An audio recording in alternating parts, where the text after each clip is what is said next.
আসসালামু আলাইকুম প্রিয় অডিয়েন্স, কেমন আছেন সবাই? সবাই ভালো আছেন? আমি সেই মরুভূমির সাইডে যে রাস্তার দুই সাইডে যে পাহাড়ে বড় বড় পাহাড়ে সেই দৃশ্য দ্বিতীয় পর্ব নিয়ে আসছি আজকে আপনাদের মাঝে। প্রথম পর্ব আমি অনেক আগে পোস্ট করেছিলাম, অনেকেই অনেক ভালো ভালো সুন্দর সুন্দর কমেন্ট করেছে, সেই জন্য আসলে আমি ভাবলাম দ্বিতীয় পর্ব আপনাদের দেখানো উচিত। তো সেই জন্য আমি নিয়ে আসলাম দ্বিতীয় পর্ব। তো আপনারা সবাই দেখতে থাকুন, আমার সঙ্গেই থাকুন, পুরো ভিডিওটি দেখলে অবশ্যই আপনার ভালো লাগবে। প্রথম পর্ব অনেকেই দেখেছে, অনেক কাছে ভালো লাগছে, যারা দেখেনি তারা দেখে নেবেন এবং দ্বিতীয় পর্ব দেখার আমন্ত্রণ রইল। আসলে সৌদি আরব রাস্তার সাইডে বিশাল বড় পাহাড় আর পাহাড়। তো এখন আমরা যাচ্ছি একটা পাম্পে গাড়িতে তেল ভরার জন্য। এখানে গাড়িতে তেল ভরে তারপরে আবার রওনা হবে ইনশাল্লাহ। তো দেখুন, এটা সৌদি আরব একটা তেলের পাম্প। এটা মরুভূমির মাঝখানে যদিও, তারপরেও অনেক সুন্দর একটা পাম্প, অনেক স্পেস নিয়ে তৈরি করা এই পাম্পটি। মার্শাল্লাহ অনেক সুন্দর সব মিলিয়ে। তো আবার আমরা রওনা হলাম, সেখান থেকে তেল ভরা শেষ। এখানে যে আমি ভিডিও করতেছি, আমাকে বলতেছে কি ভিডিও করাস, আমি ওইদিকে ক্যামেরা ধরলাম, উনি একটা আমাকে হাই জানালো, এই আর কি। তো তারপর দেখতে থাকুন, সঙ্গেই থাকুন। অনেক সুন্দর পরিবেশ, মার্শাল্লাহ।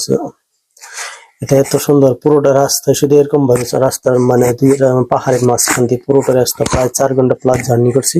তো পুরোটা রাস্তায় এরকম, তো মাঝে মাঝে এরকম মার্কেট আছে, বাস প্লাস আবার আপনার মাঝখানে তেলের পাম্প আছে। তো সব মিলিয়ে পরিবেশটা কিন্তু সুন্দর ছিল।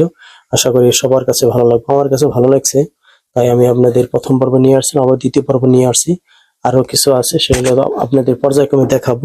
তো আপনারা সবাই আমার সঙ্গে থাকবেন আর এই ভিডিওটা দেখবেন।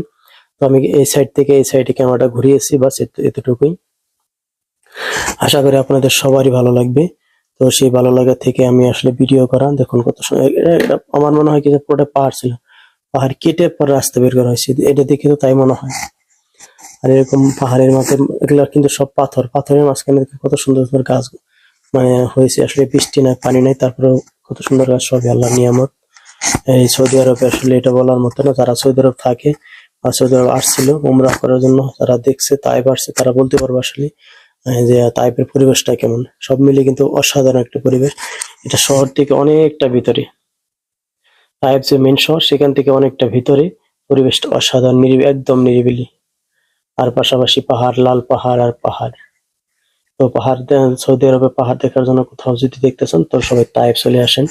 তাইপের কিন্তু পরিবেশটা কিন্তু অসাধারণ। সব মিলে আমি ক্যামেরা এই সাইড থেকে ঘুরিয়ে নিয়েছি, যার জন্য একটু ভিতরে আমাদের ফেস দেখা যায়নি, পিছন থেকে দেখা গিয়েছে। তো বলছে যে ফেস ভিডিও গুলো যেন তাদের না দেখাই, তো সেই জন্য তো দেখানো হয় না, এই আর কি। তো এটা দেখেন কত সুন্দর একটা পরিবেশ। সামনে দেখতে পান কত সুন্দর বিশাল বড় একটা পাহাড় দেখা যাচ্ছে। এটা আসলে পাহাড়ের নিচে দাঁড়াইয়া যদি আপনি পাহাড়ের মাথায় উপর দেখতে চান, তাহলে অবশ্যই গার পড়াটাই অ্যাঙ্গেল 360 ডিগ্রি অ্যাঙ্গেলে দেখতে হয়।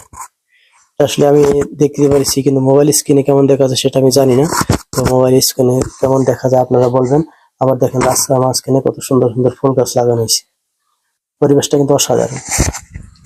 এগুলা কিন্তু সব পানি দেওয়া হয়, সব যত্নই করা হয়। মরুভূমি থাকলে কি হতো, কিন্তু সৌদি আরবে এই জিনিসটা ভালো। রাস্তার সাইডে গাছ, ফুল গাছ, খেজুর গাছ, অনেক সুন্দর সুন্দর গাছ, যেগুলো খেয়ার মাঝখানে খেজুর গাছ আছে। সব মিলিয়ে কিন্তু অসাধারণ একটা পরিবেশ। রাস্তার সাইডে গাছ এই জন্য লাগানো হয়, কারণ যখন আপনি তো আপনারা সবাই সঙ্গে থাকুন। আর ভিডিওটা কেমন লাগছে সবাই একটু কমেন্টে জানিয়ে, যদি ভালো লাগে আপনাদের বন্ধু বান্ধবকে দেখার সুযোগ করে দিবেন। তো আজকে এই পর্যন্ত, দেখা হবে পরবর্তী ভিডিও।